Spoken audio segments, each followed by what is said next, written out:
Gracias, hermano Alonso, y gracias también a los señores Loureiro que hicieron posible esta visita mía a este bellísimo país de la Argentina. Para mí ha sido de mucha bendición este viaje, también lo fue el anterior. También es una bendición, no había visto a mi hermano Horacio desde que llegué, y estar aquí en esta tarde pues es una alegría y es una bendición. Así pues me llevo un conocimiento no muy profundo, pero por lo menos de algunas de las regiones de la Argentina. Ahora, esta noche, quiero invitarles a buscar en vuestras Biblias, en el Evangelio según San Mateo, capítulo 24. Voy a leer los versículos 1 al 3. San Mateo 24, del 1 al 3. Cuando Jesús salió del templo y se iba, se acercaron sus discípulos para mostrarle los edificios del templo. Respondiendo él, les dijo: ¿veis todo esto? De cierto os digo que no quedará aquí piedra sobre piedra que no sea derribada. Y estando él sentado en el monte de los olivos, los discípulos se le acercaron aparte diciendo: dinos, ¿cuándo serán estas cosas? ¿Y qué señal habrá de tu venida y del fin del siglo? Ningún libro de la Biblia, hermanos y hermanas, ningún libro de la Biblia ha sido escrito en un vacío histórico o doctrinal o teológico. Ningún escritor de la Biblia se sentó en un lugar aparte, en una montaña solitaria por ahí, y comenzó a escribir un libro como un novelista escribe una novela o como un poeta escribe una poesía, un poema. Todo libro de la Biblia, sin excepción, no hay excepción, todo libro de la Biblia fue escrito con un propósito, con una finalidad concreta, específica. Todo libro de la Biblia. Por ejemplo, el pueblo de Israel sale de Egipto. Dios los redime, como dice el texto, con mano poderosa y fuerte, haciéndoles pasar por la sangre del Cordero. Y capitaneados por Moisés, cruzan el mar Rojo después que Dios los divide las aguas como si fuesen tierra seca. Dios lleva a ese pueblo al desierto. Allí les da el pan, les da el agua, les da la carne, cuida sus vestidos, sus zapatos, todas esas cosas. Y luego Dios lleva a ese pueblo al monte Sinaí para que reciban las instrucciones que conocemos con el nombre del pacto de la ley. Y allí está ese pueblo. Y se pregunta: ¿quién es el Dios que nos ha sacado de Egipto? ¿Quién es ese Dios que nos ha sacado de Egipto? Y Moisés escribe el libro del Génesis para contestar esa pregunta. ¿Quién es el Dios que os sacó de Egipto? Es el Dios creador de cielos y tierra.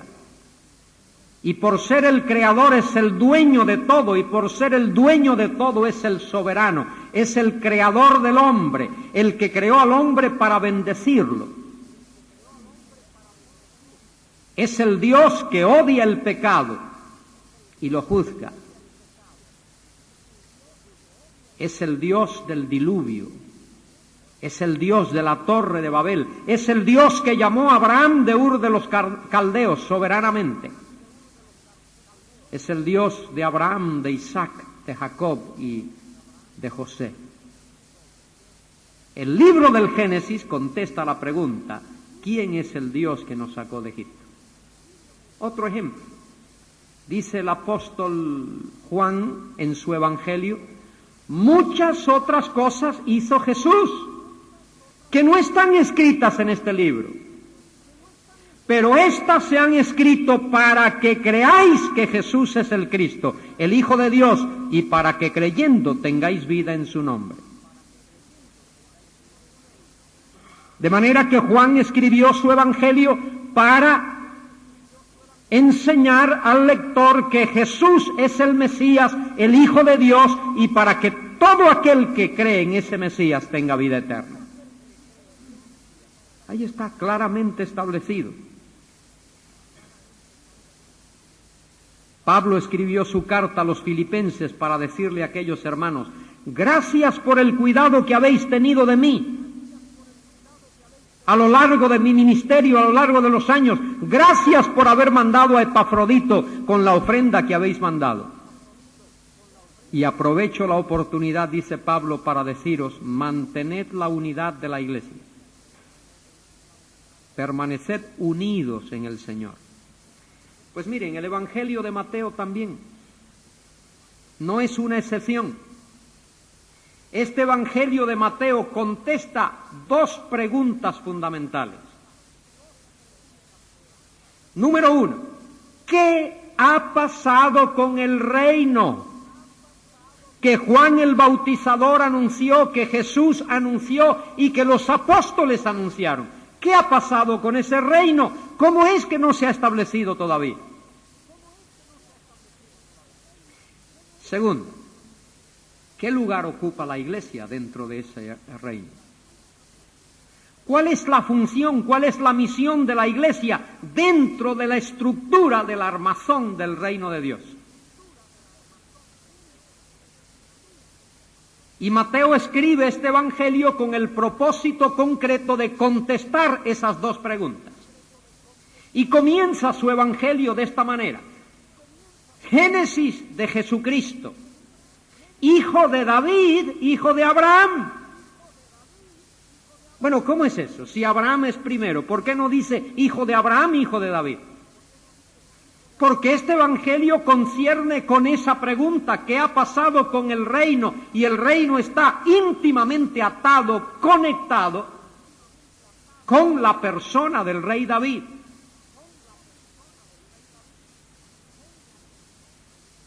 Y en ese capítulo 1 él nos da la genealogía de Jesús.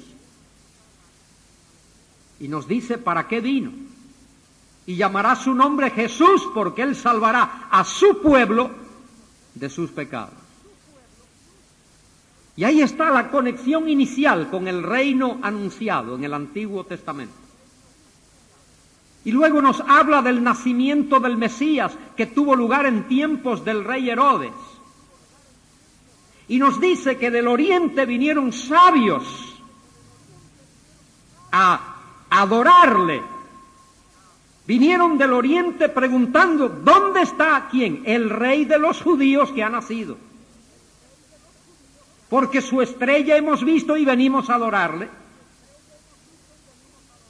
Y Mateo menciona a esos hombres que vienen del oriente porque evidentemente eran gentiles y él quiere indicar que el reino concierne directamente a Israel, pero también tiene que ver con los gentiles, que serán benditos, serán bendecidos por Dios en el reino.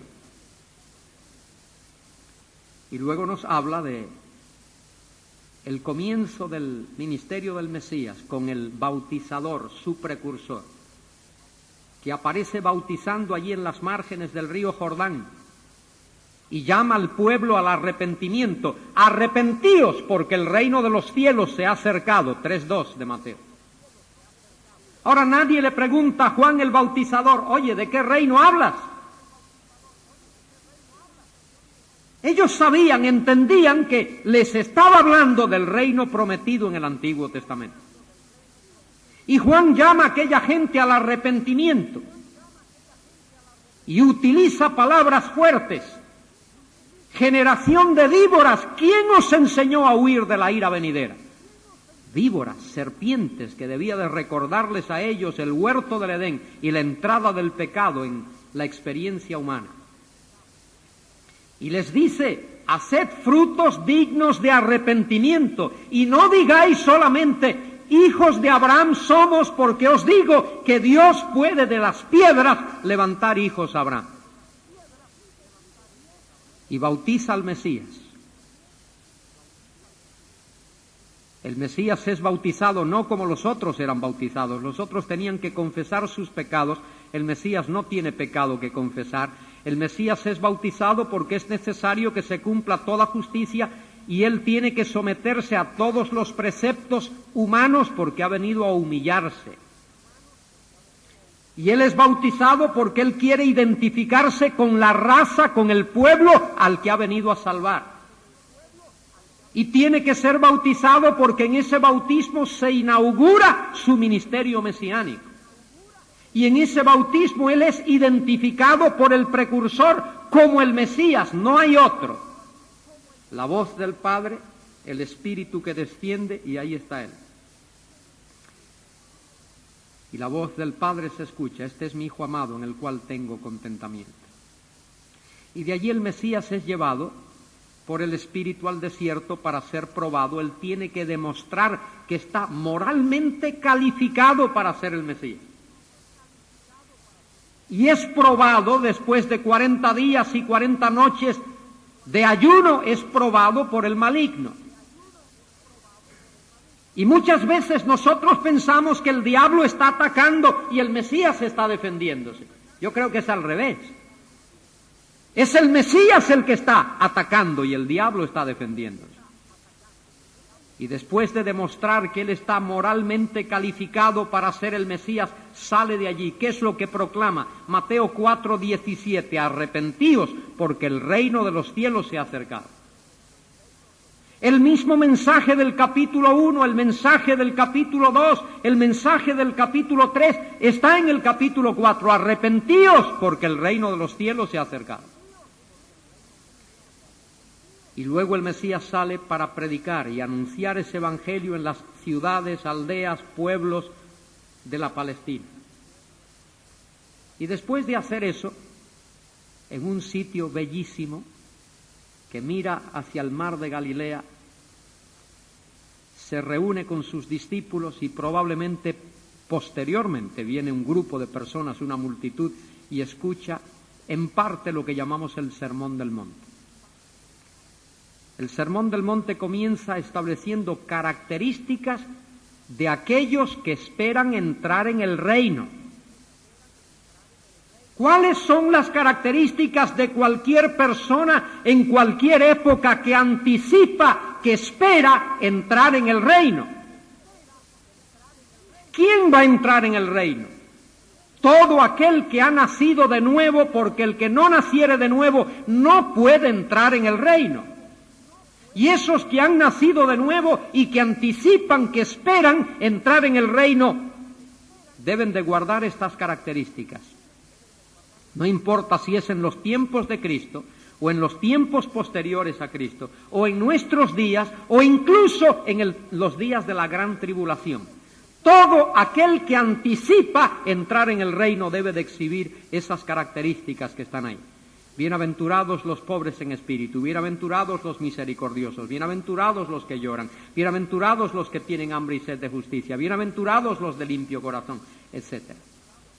Y el Señor ahí en ese capítulo 5 expresa de una manera contundente y definitiva a sus discípulos lo siguiente: a menos que vuestra justicia sea mayor que la de los escribas y fariseos, no entraréis en el reino.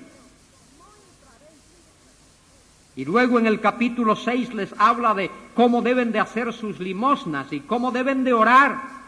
Padre nuestro que estás en los cielos, santificado sea tu nombre, venga tu reino, sea hecha tu voluntad en la tierra como en el cielo.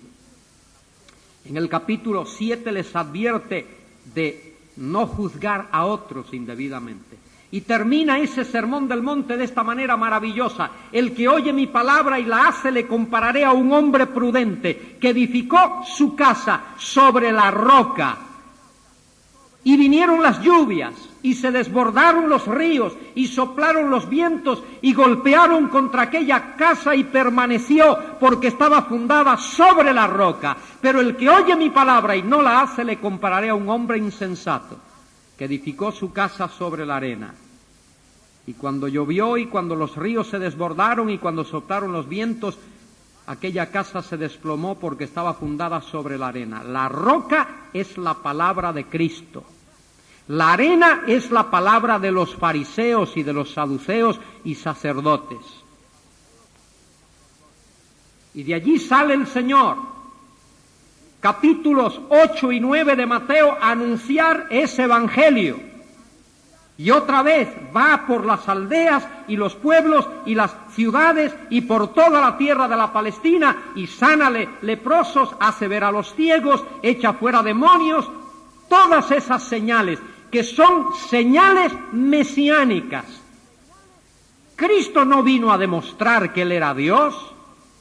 Esos milagros no tenían por finalidad probar que Él era Dios. Esos milagros tenían por finalidad demostrar que Él era el Mesías anunciado en el Antiguo Testamento. Muchos de esos milagros fueron hechos por los profetas antes. Elías y Eliseo pudieron multiplicar el pan y sanaron enfermos e incluso resucitaron muertos. De manera que esos milagros no demuestran, no tenían como fin demostrar que Cristo era Dios, sino que Él era el Mesías prometido, enviado por Dios. El hombre, Dios, el Dios hombre, que ha venido a este mundo para ser el rey davídico, el Mesías prometido en el Antiguo Testamento. El teántropos, el Dios hombre. Y el capítulo 9 termina Jesucristo mirando a aquella multitud, dice que los vio como ovejas esparcidas sin pastor y tuvo compasión de ellas. Y cuando uno llega al capítulo 10, ¿qué encuentra? El Señor enviando a los discípulos, a los apóstoles, de dos en dos. ¿Y qué les dice? No vayáis a aldeas de samaritanos, no vayáis a pueblos de gentiles, id a las ovejas perdidas de la casa de Israel. Y cuando entréis allí, decidles, el reino de los cielos se ha acercado. Sanad a los enfermos, echad fuera demonios, haced caminar a los paralíticos, etcétera. Señales. ¿Por qué señales a ellos? Porque los judíos piden señales. Contraste cuando el Señor al final del Evangelio les manda al resto del mundo, ¿qué les dice? Id a todas las naciones y haced discípulos, bautizándoles en el nombre del Padre, del Hijo y del Espíritu Santo, y enseñándoles que guarden todas las cosas que os he mandado. No les dice nada de señales, no es necesario. Los gentiles no piden señales, los gentiles buscan sabiduría. 1 Corintios 1:22. Los judíos piden señales. En el capítulo 6 de San Juan les dicen al Señor, ¿qué señal nos das tú? ¿Qué señal nos das? Y luego posteriormente el Señor mismo dice, a esta generación maligna y perversa no se le dará señal sino la de Jonás. Y cuando llegamos al capítulo 11 del Evangelio según San Mateo, allí tenemos, después que el Señor ha hablado a ese pueblo y a esa multitud, les hace una invitación tremenda, concreta, un llamado: venid a mí, todos los que estáis trabajados y cargados, y yo os haré descansar. Llevad mi yugo sobre vosotros y aprended de mí, que soy manso y humilde de corazón. Ese pueblo había estado siguiendo a falsos pastores, a esos fariseos, escribas, sacerdotes, saduceos, y aquel pueblo estaba cansado. Cristo les dice: venid a mí. Ahora es importante recordar lo siguiente. Desde que el pueblo salió de Babilonia, fue gobernado por un consejo, un concilio, desde o poco después de salir de Babilonia, llamado el Sanedrín. El Sanedrín estaba formado por esos grupos: saduceos, fariseos, sacerdotes y escribas. Y ellos eran los representantes oficiales del pueblo de Israel. Lo que ellos decían era lo que la nación decía. Lo que ellos hacían era lo que la nación decía o hacía. Es importante recordar eso, porque es el Sanedrín, los representantes de la nación, los que oficialmente rechazan a Cristo. Y con la decisión de ellos y en la decisión de ellos, la nación rechaza a Cristo. Esto lo vemos en el capítulo 12 de Mateo. Allí hay un hombre sordo, mudo, endemoniado, poseído de demonios. Y el Señor Jesucristo sana a aquel hombre, lo restaura a la vida normal. Y esos miembros del Sanedrín dicen que Jesucristo ha hecho ese milagro de devolver a la vida normal a ese hombre por el poder de Belcebú, el príncipe de los demonios. Y después de refutar esa acusación, Cristo les dice a esa gente: vosotros cometéis el pecado imperdonable. ¿Qué significa el pecado imperdonable? Esto debe de aclararse porque por ahí cuando viajo encuentro una gran confusión en mucha gente. Y os voy a decir cuál es la confusión, ya que estamos aquí entre familia. La confusión es que generalmente tenemos la costumbre o la mala costumbre de inventarnos una definición por ahí, por algún sitio. Y entonces traerla a la Biblia y querer forzar y obligar a la Biblia que acepte nuestra definición. Eso es un error. La definición debe de salir, debe de brotar de la Biblia. Debe de ser un resultado del estudio del texto bíblico. ¿Qué es lo que el Señor Jesucristo dice a ese Sanedrín, a esos fariseos, saduceos, escribas y sacerdotes? Algo así, miren. Les dice: vosotros habéis rechazado el testimonio de Dios el Padre. Habéis rechazado el testimonio de Moisés. Habéis rechazado el testimonio de los profetas. Habéis rechazado el testimonio de las afirmaciones que he hecho. Habéis rechazado el testimonio de los milagros que he hecho. Y ahora el último testimonio que os queda después de haber rechazado a todos esos, hablando coloquialmente, el último tren que os queda es el testimonio del Espíritu Santo. Y habéis dicho que este milagro, que ha sido hecho en el poder y por la intervención del Espíritu Santo, procede de Belcebú. Miren, los milagros que Cristo hizo, los hizo todos por el poder del Espíritu Santo. Cristo fue lleno del Espíritu Santo en su bautismo, para comenzar su ministerio profético, su ministerio mesiánico. Y todos sus milagros fueron hechos por el poder, por la intervención del Espíritu Santo. Durante su ministerio terrenal, Cristo no utilizó los atributos de Él, que eran de Él, no los utilizó, aunque los tenía, de ser omnisciente, omnipresente y omnipotente. Él utilizó el ministerio del Espíritu Santo que obraba en Él. Entonces, ¿por qué Jesús les dice: estáis cometiendo el pecado imperdonable? Porque el pecado imperdonable tiene que ver con esto. Aquel pueblo ha rechazado todos esos testimonios que he dicho: el del Padre, el de Moisés el de los profetas, el de las afirmaciones de Cristo, el de los milagros de Cristo y el de Juan el Bautizador.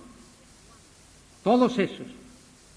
Y el último testimonio que les queda es el del Espíritu Santo. El Mesías está allí, físicamente presente, haciendo señales mesiánicas. Y ese pueblo atribuye esas señales mesiánicas hechas por el poder del Espíritu Santo a Belcebú. Eso es el pecado imperdonable para ese pueblo. Por eso es que hoy nadie puede cometer ese pecado, porque Cristo no está físicamente presente, hablando a gente que ha rechazado todos esos testimonios, que conoce las Escrituras del Antiguo Testamento y que achaca o atribuye las señales de Jesucristo a Belcebú. De manera que ese pecado no lo comete nadie hoy. Pero ¿qué ha pasado hasta ahí? Cuando ese Sanedrín acusa a Jesucristo de estar haciendo sus milagros por el poder de Belcebú, con esa acción, con ese acto, ellos determinan rechazar al Mesías. Ahí, en ese momento, ellos rechazan a Cristo. Y ese rechazo va a culminar luego, más adelante, cuando Cristo hace su entrada triunfal en Jerusalén y el pueblo grita, Hosana, es decir, sálvanos ahora. Ellos se enfadan, no quieren saber de eso y luego ordenan el arresto de Cristo, le pagan a Judas y lo entregan a las autoridades romanas. Esa es la culminación del rechazo que ya había tenido lugar en Mateo capítulo 12. Eso es crucial para la respuesta a la pregunta ¿qué ha pasado con el reino anunciado antes? ¿Qué ocurre después del capítulo 12 de Mateo? ¿Qué tenemos? Capítulo 13. ¿Qué tenemos en el capítulo 13? Cristo hablando al pueblo en parábolas. ¿Qué les habla? Los misterios del reino de los cielos. ¿Por qué Cristo les habla en parábolas? Dice él, para que viendo no vean y oyendo no entiendan. ¿Qué significa eso? Que el Señor Jesucristo está utilizando un acto de misericordia y de bondad y de caridad y de compasión. Porque ese pueblo ha recibido tanto, ha visto tantas señales, tantos milagros, tantas obras, ha escuchado tantas declaraciones, afirmaciones de Cristo, y por haber oído todas esas cosas y por haber visto todo eso, es responsable de todo lo que ha visto y de todo lo que ha oído, y lo ha rechazado. Y si Cristo continúa añadiendo a eso, más culpa tendrían. Y el Señor en su compasión y en su misericordia les habla en parábolas para que viendo no vean y oyendo no entiendan. Un acto de compasión fue en las parábolas que aparecen allí. Desde el capítulo 14 en adelante el Señor ministra a sus discípulos. Aunque hay gente, hay otros presentes, pero lo que Cristo hace guarda una relación especial con los discípulos. Camina sobre las aguas del mar de Galilea, capítulo 14, rescata a Pedro, todo eso es para que ellos aprendiesen. Lo mismo en el capítulo 15, luego en el capítulo 16 les pregunta, ¿quién dicen los hombres que es el Hijo del Hombre? Y Pedro contesta aquella afirmación tan hermosa, tú eres el Cristo, el Hijo del Dios viviente. Luego el Señor lleva a 3 de ellos al monte, y allí se transforma, se transfigura, para que ellos vean algo de cómo será el reino. Y continúa en los capítulos siguientes, enseñando a los discípulos, 18, 19, 20, 21, capítulo 22. Y en el capítulo 22 hay algo muy interesante. La nación ha rechazado a Cristo, como hemos visto. Ahora, en el capítulo 22, Cristo rechaza a esa nación, no al pueblo de Israel en general, sino a esa generación, a esa nación que está allí, que lo ha rechazado a él. Mirad en el capítulo 22, donde el Señor relata una de sus parábolas, dice en el versículo 2, el reino de los cielos es semejante a un rey que hizo fiesta de bodas a su hijo, etcétera, etcétera. Y luego en el versículo 7, después que aquellos han rechazado la invitación, en el versículo 7 dice, al oírlo el rey se enojó y enviando sus ejércitos destruyó a aquellos homicidas y quemó su ciudad. Y ahí tenemos un anuncio profético de lo que Dios va a hacer con la ciudad de Jerusalén. Y lo que hizo parcialmente en el año 70 y completamente luego en el año 135. Y tal vez mirando más adelante lo que Dios va a hacer todavía en un día futuro. Y eso ocurre en todos esos capítulos, y cuando uno viene al capítulo 23, mira cómo termina el capítulo 23, con aquel lamento. Jerusalén, Jerusalén, que matas a los profetas y apedreas a los que son enviados a ti. ¿Cuántas veces quise juntar a tus hijos como la gallina junta sus polluelos debajo de sus alas? Mas no quisisteis, vuestra casa os es dejada desierta. De cierto os digo que no me veréis más hasta aquel día que digáis, bendito el que viene en el nombre del Señor. ¿Qué significa todo eso? Significa que el Señor Jesucristo ofreció a aquella nación, a aquel pueblo, a su generación, el reino anunciado en el Antiguo Testamento, el reino prometido por Dios a Abraham, Génesis 17:6, prometido a través de Jacob, Génesis 49:10, el cetro no se apartará de Judá, ni el dador de la ley de entre sus pies, hasta que venga Silo, y a él se reunirán los pueblos. Silo significa aquel que tiene el derecho, entiéndase el derecho a reinar. El reino prometido a través de David, segundo libro de Samuel 7:16. Afirmaré tu casa, tu trono y tu reino. Ahora esta nación ha rechazado al rey que ha venido. La promesa de Dios tocante al reino no queda anulada. La promesa de Dios a esa nación, la promesa de Dios a Abraham, Isaac, Jacob y David no queda anulada. Pero debido a que esa nación rechaza al rey, el establecimiento del reino aguarda, espera su segunda venida. Por eso es que Cristo tiene que venir a la tierra otra vez. Él viene a la tierra a reinar con poder y gloria, a establecer su reino prometido en el Antiguo Testamento, y lo va a establecer en medio de la nación de Israel. Lucas 1, 33 al 35, he aquí la Virgen concebirá y dará a luz un hijo y llamará, y este será grande y será llamado Hijo del Altísimo, y el Señor Dios le dará el trono de David su padre y reinará sobre la casa de Jacob para siempre. Es por eso que Dios no permite, ni va a permitir, ni permitirá la destrucción, la aniquilación de la simiente de Abraham de la tierra. Porque Cristo tiene que venir a reinar en medio de ellos. Y es por eso que particularmente en los días de la tribulación, el diablo a través del anticristo va a hacer un esfuerzo tremendo, sobrenatural, para destruir, para aniquilar de la faz de la tierra a la simiente de Abraham, al pueblo judío. Porque si no hay pueblo judío en la tierra, Cristo no tiene que venir a este mundo. Nosotros iríamos al reino celestial. Él no tendría que venir a la tierra. Él viene a la tierra porque Dios tiene que cumplir su propósito de establecer su reino visible, mesiánico, literal en este mundo. Ese es el propósito de Dios. Y Dios sigue con su plan original. Dios no ha cambiado de plan. Dios creó al hombre para bendecirlo y para manifestar su reino en este mundo. Y el hombre desobedeció a Dios, el hombre pecó, y en ese acto de desobediencia Adán perdió el derecho de ser el hombre a través del cual ese reino visible de gloria mesiánico se manifieste. pero Dios ha mandado al segundo, al postrer Adán. Y en ese postrer Adán Dios va a cumplir ese propósito. Eso está en las Escrituras.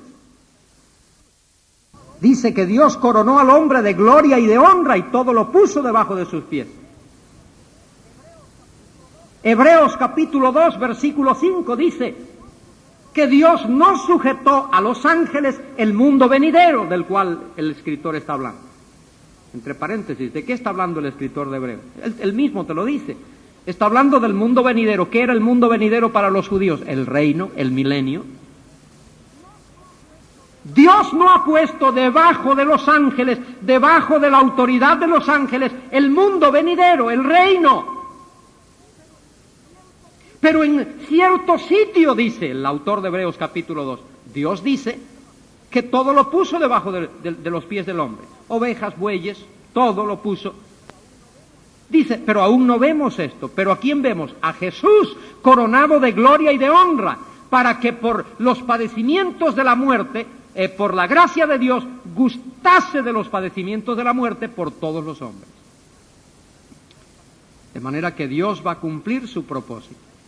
¿Por qué es que el reino no se ha establecido?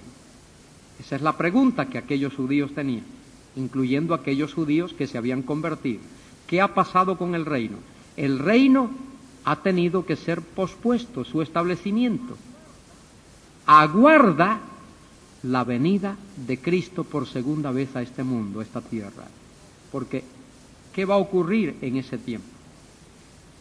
¿Qué va a ocurrir en ese tiempo? A través del testimonio de dos testigos, Apocalipsis capítulo 11, que Dios va a colocar en la ciudad de Jerusalén, esos dos testigos van a dar testimonio a todo el pueblo judío de la tierra, desde Jerusalén. Y va a haber la conversión de un remanente de esa nación. Y ese remanente de esa nación va a ser entonces todo Israel. Porque la totalidad de ellos van a pasar por el tamiz de la tribulación. Y a causa de las persecuciones del anticristo, 2/3 partes de ellos perecerán, y 1/3 parte será el remanente que quedará, y ese remanente será la totalidad de Israel. Y entonces ellos van a clamar por el Mesías. Y dice allí en Apocalipsis 1:7, he aquí él viene con las nubes, y todo ojo le verá, y los que les traspasaron. Y entonces dice, las tribus de la tierra harán lamentación por él. Las tribus de la tierra no se refiere a todas las naciones de la tierra. Las tribus de la tierra, la palabra tribus ahí se refiere a las tribus de la nación de Israel, ese remanente, un poquito de cada una de esas tribus que harán lamentación y clamarán para que el Mesías venga a librarles.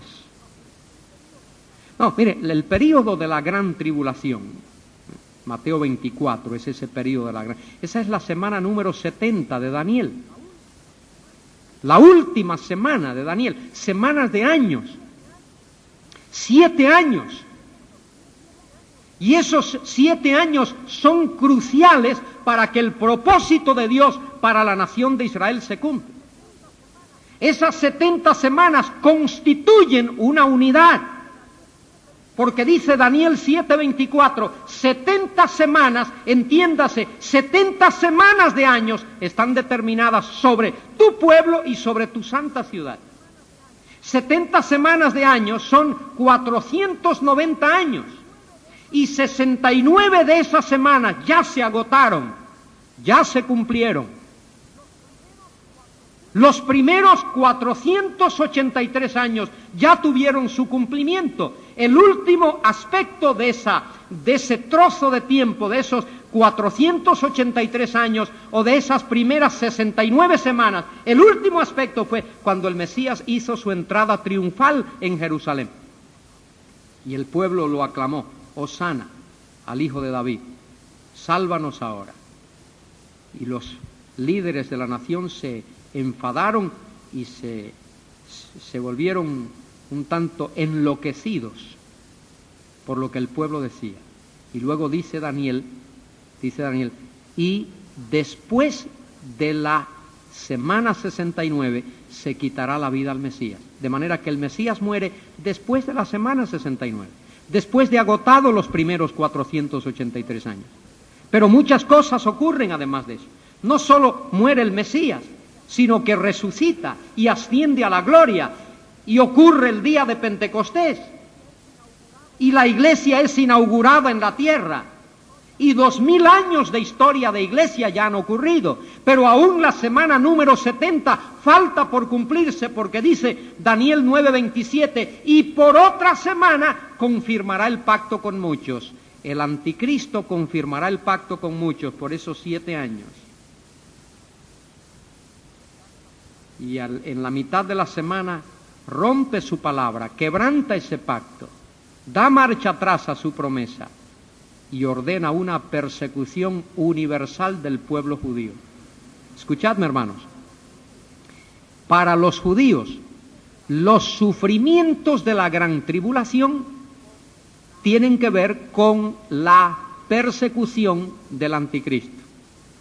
Es decir, la persecución o persecuciones que el anticristo hace de ellos. La gran tribulación para el resto de las naciones tiene que ver con la ira de Dios que es derramada sobre la tierra. Son dos aspectos distintos. Y es por eso que los discípulos están aquí preocupados en este pasaje que he leído. Ellos acaban de entrar en la ciudad de Jerusalén, han visto el templo. Ese templo había sido agrandado y embellecido por Herodes. Muchos años había estado ese templo siendo embellecido. Creo que desde el año 20 antes de Cristo Herodes había estado embelleciendo el templo y era hermosísimo. Y los discípulos están maravillados contemplando la belleza del templo, y Jesús les dice: ¿veis todo esto? No quedará aquí piedra sobre piedra que no sea arrancada o derribada o echada abajo. Y eso sorprende a aquellos hombres, porque ellos esperaban que el reino fuese establecido en cualquier momento. ¿Os acordáis que después de la resurrección, antes de la ascensión del Señor, después de su resurrección, entre su resurrección y su ascensión, Él estuvo 40 días enseñando a los discípulos acerca del reino de Dios? Pero el Señor parece que estuvo enseñándoles tocante al aspecto amplio del reino de Dios. Es decir, ¿qué va a ocurrir? ¿Cómo se va a manifestar el reino de Dios en la tierra durante ese periodo de tiempo entre su ascensión al cielo y su segunda venida? Pero los discípulos todavía no entienden eso y le preguntan si Él va a establecer el reino a Israel, va a restaurar el reino a Israel ahora en este tiempo. Cristo ha estado enseñándoles acerca del reino de Dios en su aspecto amplio.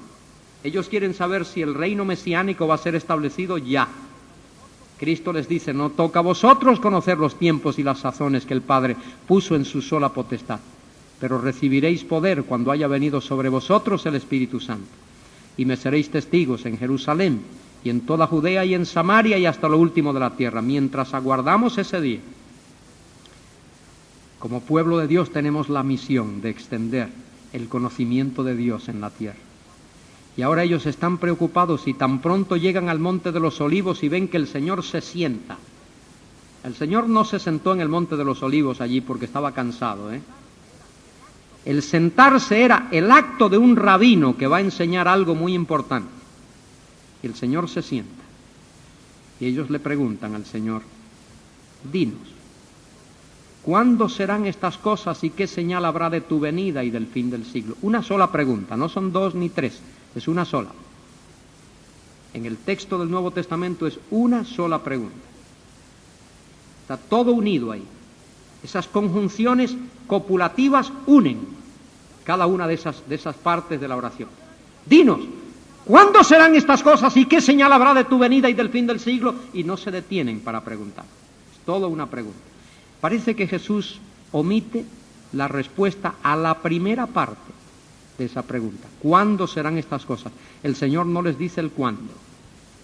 No les dice el cuándo, pero sí les dice qué señal habrá de su venida y del fin del siglo. Ahora, esto no puede referirse al año 70, porque los discípulos quieren saber qué señal habrá de la venida de Cristo a la tierra, de su segunda venida, y del fin del siglo. De manera que Mateo 24 no puede referirse al año 70, porque lo que ocurrió en el año 70 no fue ni la segunda venida de Cristo ni el fin de la edad, el fin del siglo. Lo que Mateo 24 dice tiene que ver con lo que está por ocurrir todavía, con algo que es futuro, que es escatológico, que tiene que ver con los últimos acontecimientos que precederán y que seguirán a la venida de Cristo a la tierra. ¿Qué señal habrá de tu venida y del fin del siglo? Y de una manera resumida, Cristo les dice qué señales habrá de ambos acontecimientos, y les resume ahí la semana 70 de Daniel. Versículos 4 al 8 les resume la primera mitad de la tribulación, y versículos 9 al 15 les resume la segunda mitad de la tribulación. Y lo que ocurre inmediatamente después. Y en el versículo 15 les dice claramente: por tanto, cuando veáis en el lugar santo la abominación desoladora de la que habló el profeta Daniel, el que le entiende. La abominación desoladora ahí es una expresión que significa el anticristo,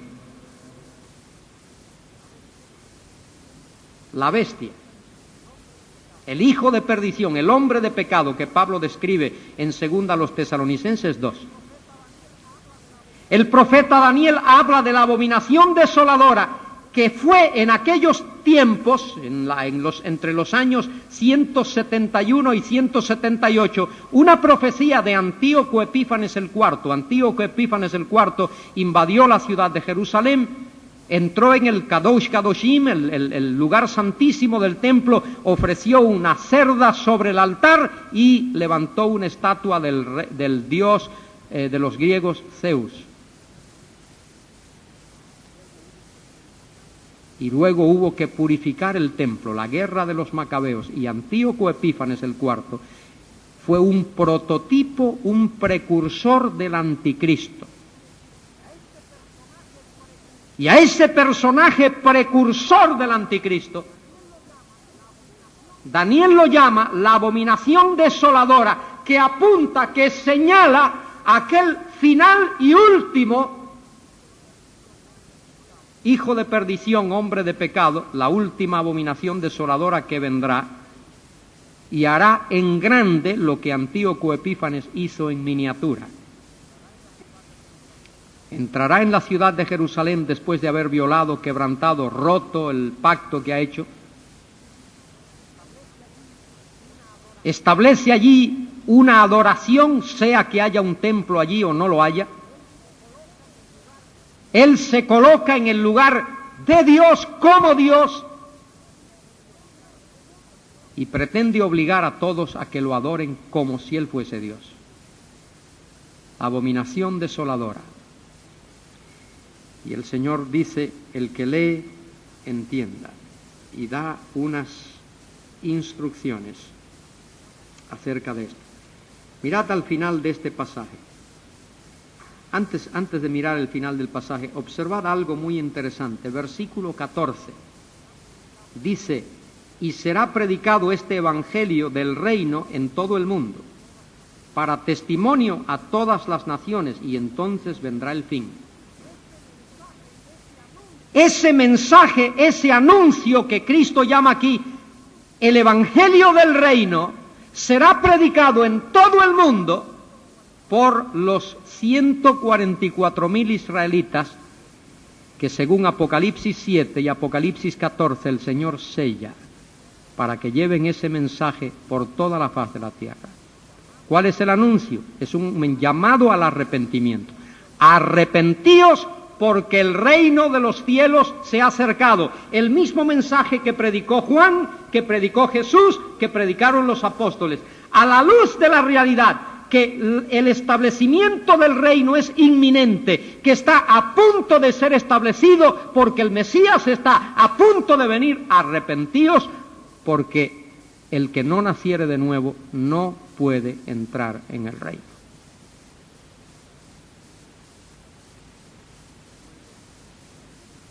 Y luego el Señor les advierte, versículo 23, entonces si alguno os dijere, mirad, está aquí está el Cristo, o mirad, allí está, no lo creáis, porque se levantarán falsos cristos y falsos profetas y harán grandes señales y prodigios, de tal manera que engañarán, si fuere posible, si se les permitiere, aún a los escogidos. Interesante, ¿verdad? ¿Hay profetas hoy? Pregunta capciosa, ¿verdad? Sí que hay falsos profetas. ¿Hay apóstoles hoy? Sí, falsos apóstoles. Se llaman apóstoles, pero no lo son. Hay profetas, muchos falsos profetas, y en los postreros días habrá falsos profetas que harán señales, y dice el texto, engañarán, si fuere posible, aún a los escogidos.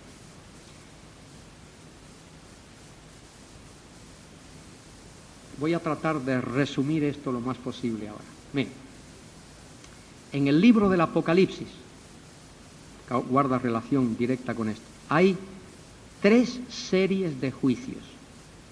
Todo aquel que ha leído el libro del Apocalipsis lo sabe. Los sellos, las trompetas y las copas. Los juicios de los 6 sellos primeros nos llevan al medio, a la mitad de la tribulación, los 3 primeros años y medio. Cuando se rompe o se desata el 7º sello, aparecen los juicios de las trompetas. Cuando suena la 7ª trompeta, ese es el anuncio de la venida de Cristo a la tierra. Y en Apocalipsis 11:15 dice que ese anuncio proclama que los reinos de este mundo han venido a ser los reinos del Señor y de su Mesías. Y Él viene a reinar. Ahora, ¿qué ocurre ahí? Cuando esa 7ª trompeta suena, aparece la señal en el cielo anunciando la venida de Cristo. No es que ya Él está aquí, es la señal de que Él viene. Y cuando esa señal de que Él viene aparece en el cielo, no sé cómo será esa señal, dice la Escritura que los reyes de la tierra se mancomunan. Los reyes de la tierra, engañados por el diablo, según Apocalipsis 16:14, dice allí Juan, y vi salir de la boca del dragón y de la boca de la bestia y de la boca del falso profeta 3 espíritus a manera de rana, que van por toda la faz de la tierra a engañar a las naciones y a congregarlas para la batalla del gran día del Dios Todopoderoso. Y ahí entra a colación el Salmo 2. ¿Por qué se amotinan las gentes y los pueblos piensan cosas vanas? Los reyes de la tierra se pondrán de acuerdo y dirán, echemos de nosotros sus cadenas y rompamos sus ligaduras. Pero el Dios que está en el cielo se reirá y dirá, pero yo he puesto mi rey sobre Sión. ¿Qué estáis hablando? ¿Qué estáis hablando? Yo he puesto. Vosotros decís que no reine sobre nosotros. Yo lo he puesto a él sobre Sión. Reconocedlo como rey y humillaos. De manera que esa señal aparece. Y desde que esa señal aparece, hasta que el Señor Jesucristo hace descansar sus pies sobre el monte de los olivos, transcurren entre 35 y 45 días. Y durante esos 45 días, porque la segunda venida de Cristo es todo un proceso, esa segunda venida viene acompañada entonces de los juicios de las copas, porque las naciones de la tierra están en rebeldía. Salmo 2, Daniel capítulo 7, Apocalipsis capítulo 13 y capítulo 17, los reyes de la tierra, 16 de Apocalipsis, capítulo 14 todos esos capítulos hablan de la rebeldía de los seres humanos. Porque el diablo cree que él es el soberano de la tierra. Pero Dios demuestra que él es el soberano. ¿Cuál es la pregunta que Mateo contesta? ¿Cuáles son las preguntas? ¿Qué ha pasado con el reino? Respuesta a esa pregunta: el reino, su establecimiento, aguarda la segunda venida de Cristo a la tierra, porque la generación a la que ese reino le fue anunciada por el bautizador y por el Mesías rechazó ese mensaje, rechazó al bautizador, rechazó al Mesías, no se arrepintió, de manera que no nacieron de nuevo, y para nacer de nuevo y para entrar en el reino hay que nacer de nuevo. Por eso es que aguarda la segunda venida de Cristo. ¿Y qué lugar ocupa la Iglesia en esa estructura? La Iglesia tiene una misión que cumplir. Mientras ese día viene, Dios está llamando de entre todas las naciones de la tierra un pueblo para sí. Dios está preparando la esposa del Cordero. Y corresponde a la Iglesia anunciar las buenas nuevas de salvación, el mensaje del Evangelio. Id a todas las naciones y haced discípulos, bautizándolos en el nombre del Padre, del Hijo y del Espíritu Santo, y enseñándoles que guarden todas las cosas que os he mandado. Hay mucho más todavía, porque en el capítulo 25 aparece la llamada parábolas de las vírgenes. Pero no tiene nada que ver con la Iglesia esas vírgenes, es con la nación de Israel. Hay vírgenes fatuas, hay un pueblo de Israel fatuo que no ha creído en el Mesías. Y hay vírgenes prudentes, hay un remanente de Israel que va a estar aguardando la venida de ese Mesías.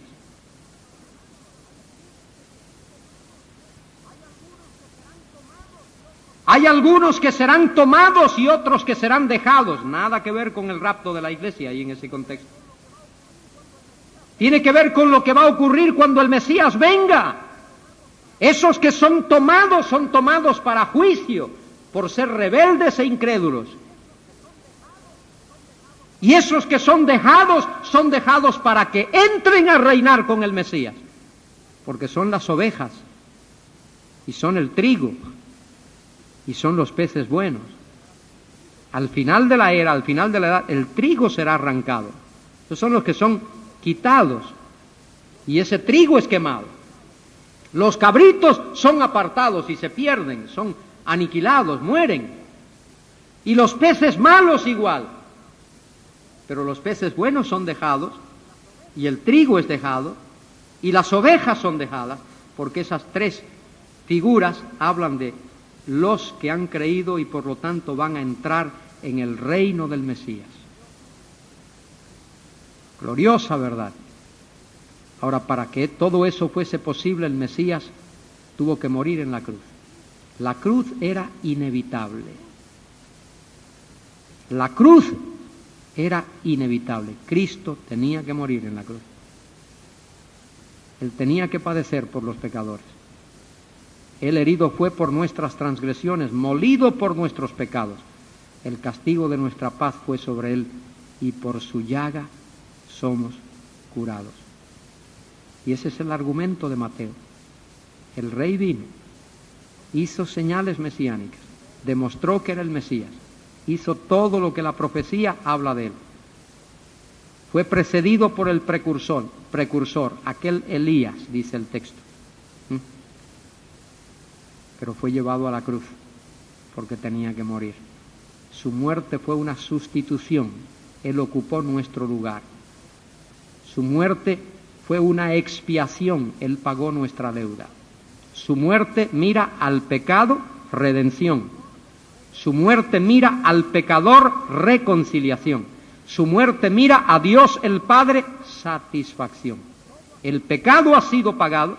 Todo aquel que cree en Él tiene vida eterna y es reconciliado con Dios. Y el Padre mira el sacrificio del Hijo y dice: estoy satisfecho. Nada se debe. Deuda saldada. Todo se ha pagado. Y esa es nuestra bendición, conocer a ese Cristo nuestro Salvador, nuestro Mesías, Rey de reyes y Señor de señores. Y aguardamos el día glorioso cuando Él nos va a sacar de este mundo y llevar a su presencia antes de que su ira sea derramada sobre este mundo. Cuán misericordioso es Él y cuán agradecidos debemos de estarle que Él ha tenido piedad de nosotros. Dios no tarda su promesa como algunos la tienen por tardanza, pero ha sido paciente para con nosotros, no queriendo que ninguno de nosotros perezca, sino que todos procedamos al arrepentimiento. Un día Él tocó nuestro corazón, abrió nuestros ojos y por su gracia nos llevó a la cruz para que le dijésemos a Cristo: Señor Jesús, gracias por haber muerto por mí, gracias porque tú vives, perdóname, recíbeme, ven a mi vida, sálvame, dame el regalo de la vida eterna.